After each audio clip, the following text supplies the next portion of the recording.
Xin chào thầy cô và các bạn, mình tên là Hen Phin, năm nay mình 6 tuổi. Và từ khoa để nói về mình là kiên trì, thiếu tha, chăm chỉ. Mong thầy cô và các bạn cùng cầu phụ cho mình. Hôm nay mình sẽ đọc sách 10 dạng câu hỏi về sao sức khỏe và thói quen tốt. Bài: hôm nay sau khi đi làm về, bố không nói gì. Linh biết bố không vui, Linh nên làm thế nào? Hôm nay sau khi đi làm về, bố không nói gì. Linh biết bố không vui, Linh nên làm thế nào?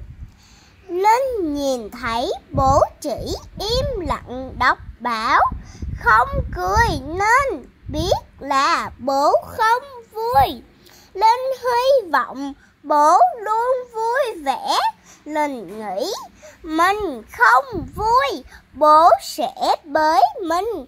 Thế là Linh ôm bố, nhưng bố chỉ lặng lẽ bới Linh, không nói gì cả.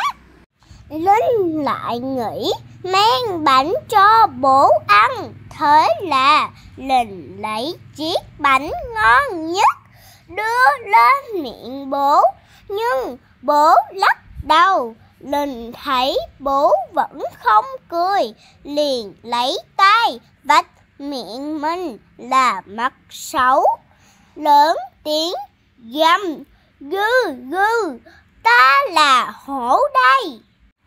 Bố cười ôm Linh vào lòng và nói: con ngoan, hôm nay bố gặp chút chuyện không vui, không liên quan đến con.